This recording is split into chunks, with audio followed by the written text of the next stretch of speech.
Opa, Flávio Dino estava certo. Mexeu num ninho de cobras e agora a CGU descobre a farra com dinheiro público que Bolsonaro deu de presente para Arthur Lira e para o Centrão. Essa farra deixou muita gente rica e elegeu muito prefeito da direita e da extrema direita. Agora, 9h57, o Conexão Globo News começa a trazer para vocês aqui os primeiros achados oficiais, formais, da Controladoria Geral da União, o órgão que fiscaliza a administração pública federal em cima da execução das emendas. Emendas individuais, emendas de comissões, do chamado orçamento secreto, que o parlamento usufruiu durante anos, sem prestar contas, mesmo após determinação do Supremo Tribunal Federal. A determinação foi feita há 2 anos e a CGU coloca no papel que ela nunca foi cumprida. A CGU escreve que é impossível identificar ao longo de 2020, 2021 e 2022 quem é o patrono de dinheiro que foi literalmente perdido pelo Brasil. A gente começa a trazer os registros, e eu digo começa porque são centenas de páginas que foram anexadas aos autos no fim da noite de ontem. Portanto, também é público o registro que a gente traz para você. Nos 20 municípios desta amostra, que 20 municípios são esses, Daniela? A CGU fez um pente fino, pegou 30 municípios no total que tinham recebido um volume bastante significativo de dinheiro, fez um pente fino e foi reduzindo para você. Nos 20 municípios dessa amostra, entre as 158 obras patrocinadas com emendas, e aí eu vou pedir para você esquecer esse palavreado técnico, são emendas do relator, ou seja, de orçamento secreto e de comissão, 57, ou seja, 1/3 dessas emendas não estavam iniciadas. 4 estavam paradas. 25% em execução e 58 concluídas. Ou seja, o dinheiro foi destinado e 1/3 das obras nem sequer começou. Detalhe, esse dinheiro é naquela base da transferência a mais rápida possível. De novo, isso é uma auditoria oficial feita pela CGU nos dados que são existentes sobre o gasto das emendas secretas. Você vai ver aí a CGU explicando, né, que entre os 43 instrumentos que tratam de aquisição de equipamentos, móveis, veículos, em 22 haviam sido adquiridos todos os bens. Em 4, os bens haviam sido parcialmente adquiridos. Nos demais, ainda não haviam começado, estavam em ações preparatórias, ou seja, quem destinou dinheiro público há anos para comprar mobiliário, para equipamento público ou obras, não recebeu ainda um pedaço significativo, 17 de 44, né? 43 obras. Vamos partir para um outro ponto que eu considero muito importante, na página 148, que está aí com o nosso time. E aí, gente, eu peço para vocês prestarem bastante atenção no primeiro parágrafo, porque é uma das nossas maiores deficiências, Leilane, Camila e o Valdo, que eu sei que está aqui em Brasília também, e que vai poder falar sobre esse assunto.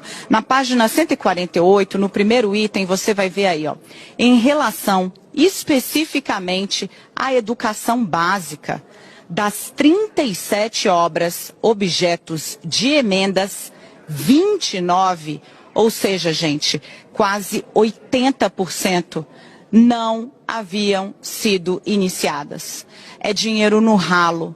Das 37 obras, só nesses municípios que eu citei para vocês, o pente fino, 29, 79% não haviam sido iniciadas. E aí eles demarcam em quais municípios isso aconteceu. Eu vou passar a bola para a gente poder ir fatiando esse material, como eu disse, é extenso, mas queria trazer para vocês uma segunda parte desse escândalo. Tá? Porque sim, é um escândalo. É dinheiro que saiu do nosso bolso e que a gente não sabe onde foi parar e que claramente não foi usado. A CGU anexou nos autos desse processo fotos de obras inexistentes, fotos de canteiros que não estavam prontos, diversos registros de obras que estão absolutamente atrasadas. O termo técnico é: você já recebeu o dinheiro e o cronograma de execução está absolutamente fora do esquadro. Partindo, gente, para para o que a gente vai trazer agora a respeito de ONGs, entidades da sociedade civil. A gente viu recentemente um parlamentar cujos aliados queriam abrir uma entidade de sociedade civil exatamente para receber emenda. Olha o que a CGU encontra aqui no que diz respeito às organizações de terceiro setor. A CGU, gente, constata que em 6 das 9 entidades analisadas, nesse caso aqui a CGU pegou as 10 ONGs que mais receberam recursos, que tinham recebido recursos vultuosos e passou um pente fino. Em 6 das 9 entidades analisadas foi constatada a ausência de chamamento público. Isso está na página 4 de 7 de um relatório que eu mandei para o Lucas, já aparece aí na sua tela. É o terceiro item, tá? De 6 das 9 entidades, boa gente, muito obrigada. 6 das 9 entidades analisadas foram contratadas basicamente sem que tivesse qualquer tipo de concurso, para comprovar que elas tinham o melhor preço, a melhor prestação de serviço. E agora vamos para o quarto ponto, a respeito da capacidade operacional e técnica para a execução do objeto, ou seja, daquilo que ela recebeu dinheiro para fazer. Verificou-se que 5 das 10 ONGs das entidades não dispõem nem de equipe, nem de estrutura material ou física para executar os trabalhos.